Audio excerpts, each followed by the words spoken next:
जी, अस्सलाम वालेकुम स्टूडेंट्स। जैसा कि आपको पता है कि हम लोगों ने जो है वो कंप्लीट 2 चैप्टर्स जो हैं वो अपने कर लिए हुए हैं। आज हमने जो है वो तीसरा चैप्टर स्टार्ट करना है, पाकिस्तान की माशरती खिदमात।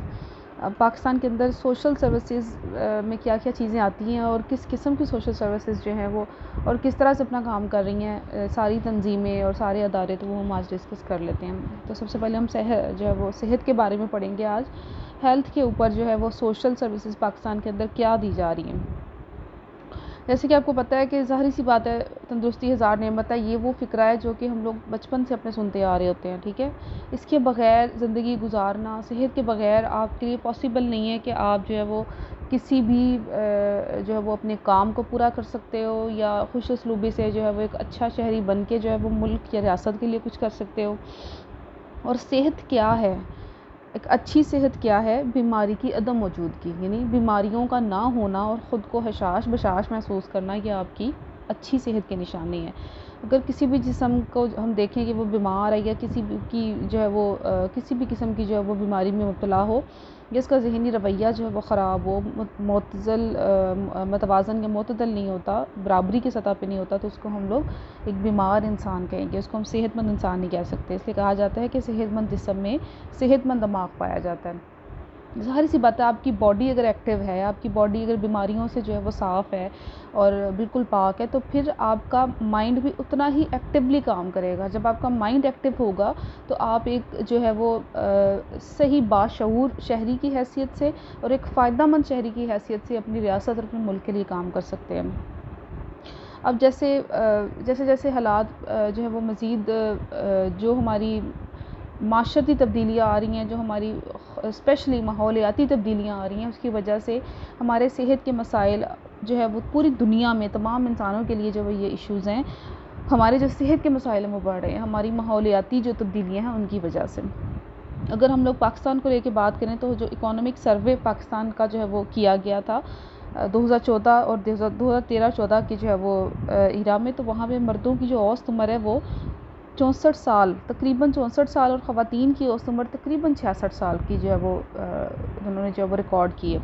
जबकि तरक्की याफ्ता ममालिक में औसत उम्र 70 है, जहाँ पे लोग 100 प्लस जो है वो ज़िंदगियाँ गुजारते रहे हैं। अभी कुछ ही हमारे बैक पे चले जाओ तो कुछ साल पहले, यानी 20-30 साल पहले तक लोगों की माशाल्लाह बड़ी ज़्यादा जो है वो औसत उम्रें होती थी, लेकिन वो इसलिए था कि हमारा माहौल साफ़ था, ये आलूदगी और ये पोल्यूशन, ये इस तरह की चीज़ें नहीं थी, तो उसकी वजह से बीमारियां जो हैं वो कम इंसानों को लगती थी।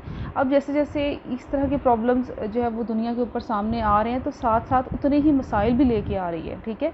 अब उसमें हमारी बीमारियां ऐसी नई नई बीमारियां जिनके बारे में कभी हम लोगों ने पहले सुना ही नहीं है, फिर उनका क्योर करना। जैसे अभी जो है वो जैसे हम लोग कोविड-19 से गुजर रहे हैं, बहुत हद तक काबू पा लिया गया, लेकिन ये एक नया वायरस था, ठीक है, एक बिल्कुल एक ऐसी चीज़ जिसके ऊपर जिसको समझने के लिए हमें टाइम लग गया, ठीक है, या हम लोग अभी तक उसको समझने की कोशिश कर रहे हैं ये क्यों हो रहा है ये सारा कुछ जो है वो हम इसको कहेंगे कि ये जो है वो अल्लाह ताला की तरफ से जो है वो सारे जो है वो सिस्टम्स होते हैं, लेकिन ये कुछ जो है वो आपकी माहौलियाती तब्दीलियाँ जो है वो इस चीज़ को सामने लेके आती हैं। अब इसके ऊपर काबू पाने के लिए, इसको बिल्कुल ख़त्म करने के लिए, इसका जो है वो इलाज ढूँढने के लिए हमें सालों का अरसा चाहिए, ठीक है। और साथ साथ अगर एक चीज़ ख़त्म होती है तो नई कोई दूसरी शुरू हो जाती है, जिससे आपकी जो सेहत है वो पहले की निस्बत जो है वो डाउन हो जाती है। किसी को भी कोई अफेक्ट अगर किसी भी एक जो है वो नई बीमारी से हो जाता है, तो वो उसको स्टेबल या तो वो हो नहीं पाता, अगर वो हो जाता है तो उसको बहुत लंबा टाइम जो है वो लग जाता है अपने ख़ुद को जो है वो स्टेबल करने में। जब एक जिस्म स्टेबल हो जाता है तो वो पहले जैसा जो है वो बिल्कुल नहीं रहेगा, वो बिल्कुल एक्टिव पहले जैसा नहीं होगा कि वो जैसे तंदुरुस्त तवाना हुआ करता था, तो उससे आपकी औसत उम्र कम हो जाती है। उस बीमारी की वजह से या नई आने वाली बीमारियों की वजह से आपका जिस्म लाग़र हो जाता है, उसके अंदर क़ुव्वत मुदाफ़ियत कम हो जाती है, तो आहिस्ता आहिस्ता जो है वो आप अपनी जो है वो उम्र कम होने की तरफ जो है वो उसका सिस्टम शुरू हो जाता है। अब 2013-14 के अंदर जो है वो पाकिस्तान में सेहत के शोबे पे 79 जो है वो अरब रुपए खर्च किए गए, जो हमारी जीटीबी का तकरीबन 0.35 जो है वो % है। हमारे मुल्क में एक तो 1187 अफराद के लिए एक डॉक्टर, जबकि 14,406 अफराद के लिए एक डेंटिस्ट मौजूद है। अस्पताल में 1786 अफराद के लिए सिर्फ एक बिस्तर की सूरत मौजूद है। अगर ओवरऑल हम लोग इस सर्वे के अकॉर्डिंग बात करें 2013-14 का जो लास्ट इकोनॉमिक सर्वे था उसमें ये कंडीशन थी कि आपके पास सहूलियात का फुकदान है, आपके पास डॉक्टर्स नर्सेज़ की कमी है, आपके पास मेडिसिन्स की कमी है, तो आप इतने ज़्यादा जो है वो अफराद को किस तरह से ट्रीट कर रहे हो, किस तरह से क्योर कर रहे हो, जबकि हमारे पास उतनी सहूलियात, उतनी फैसिलिटीज़ मौजूद ही नहीं है। गवर्नमेंट इतनी स्टेबल है ही नहीं कि वो सेहत के शोबे के ऊपर जो है वो ज़्यादा खर्च कर सके।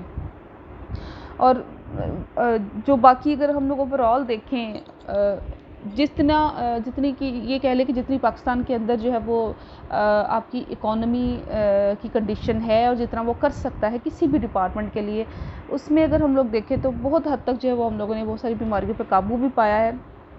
और जो इक़दामात किए गए हैं, जो हमारा स्ट्रक्चर है जिसको हम तिब्बी ढांचा बोलते हैं पाकिस्तान का, तो वो किस किस्म का है और किस किस्म की सहूलियात जो है वो पाकिस्तान की रियासत या पाकिस्तान की गवर्नमेंट हमें दे रही है। थोड़ा सा हम इसको डिस्कस कर लें कि पाकिस्तान में गाँव की सतह पे लेडी हेल्थ विजिटर्स फ़राइज़ सरअंजाम दे रही हैं, यानी कि गाँव की सबसे निचली सतह है जहाँ पे लेडी हेल्थ विजिटर्स जो है वो अपना सेहत को लेके सरअंजाम देंगी अपनी ड्यूटीज़। प्राइमरी सतह पर बुनियादी सेहत के यूनिट यानी BHU और रूरल हेल्थ सेंटर यानी RHC जो है वो कायम किए गए हैं। यहाँ पे हॉस्पिटल्स का फुकदान है, ज़ाहिर सी बात है, इतने छोटे छोटे जो स्पेशली रूरल एरियाज़ हैं या बैकवर्ड एरियाज़ हैं, छोटे छोटे गाँव हैं, कस्बे हैं, ये इन जगहों पे हॉस्पिटल्स तो जो है वो पॉसिबल ही नहीं है ना। मतलब ज़ाहिर सी बात है, जहाँ पे 4-5 गाँव कोई बड़े साइज़ के गाँव होंगे तो वहाँ पे कोई छोटा सा कोई BHU जो है वो या RHC जो है वहाँ पे बना होगा।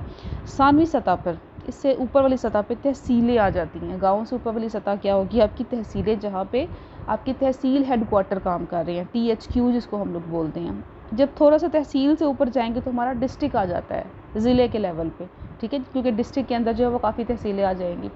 तो उस डिस्ट्रिक्ट लेवल पे एक हॉस्पिटल बना होगा जिसको हम लोग DHQ बोलते हैं, D से DHQ, डिस्ट्रिक्ट हेल्थ जो है वो हेल्थ हेडक्वार्टर। अब ये दो जगह जो है पहले तहसील यानी छोटे लेवल से ऊपर की तरफ हम लोग जा रहे हैं, जिनको जो है वो डिस्ट्रिक्ट गवर्नमेंट जो है वो DHQ को जो है वो कंट्रोल करती है या उसका इंतज़ाम संभालती है। जबकि teaching hospitals, mental health institute, cardiology institute और चिल्ड्रन हॉस्पिटल्स वगैरह जो है वो बराह रास्त सूबाई हुकूमत के कंट्रोल में होते हैं। ये जो वो बड़े हॉस्पिटल्स और ये बड़ी जो है वो सतह पे जो हमारे मेडिकल कॉलेजेस हैं, जो मेडिकल इंस्टीट्यूट्स हैं, यूनिवर्सिटीज़ हैं, वो सारे के सारे जो है वो आपके सूबे के कंट्रोल में आ जाएंगे। लेकिन जो हमारी जो है वो छोटे सतह के जो हमारे काम कर रहे हैं सेहत के इदारे, वो ये DHQ और THQ हैं। इसके अलावा जो है वो प्राइमरी सतह पे जो है वो आपका रूरल हेल्थ सेंटर्स और आपके BHU यानी बुनियादी सेहत की जो यूनिट है ना, बेसिक हेल्थ यूनिट, ये वो चीज़ें वहाँ पे काम करती हैं। सेहत का महकमा सूबाई हुकूमत के कंट्रोल में आता है जिसका सरबराह वज़ीर सेहत होता है, जबकि सेक्रेटरी बतौर मुंतज़िम आला और कंट्रोलर के तौर पे काम करता है। ठीक है, ये आपकी ऑब्जेक्टिव की चीज़ें हैं और इसको जो है अच्छे तरीके से याद कर लेना। आपको पता वैसे भी होना चाहिए कि जो मेन ऑब्वियसली कोई भी डिपार्टमेंट है किसी भी किस्म का, तो उसका जो है वो मेन जो है उसका वज़ीर ही होता है। लेकिन यहाँ पे जो सूबाई हुकूमत का जो महकमा है वहाँ पे आपका सरबराह जो है वो वज़ीर सेहत होगा, ओवरऑल जो आपका मिनिस्टर है हेल्थ का। लेकिन उसके अंडर ऑब्वियसली उसकी मशीनरी जो है वो पूरी कंप्लीट होगी, सेक्रेटरी उसके जो है वो नीचे होगा।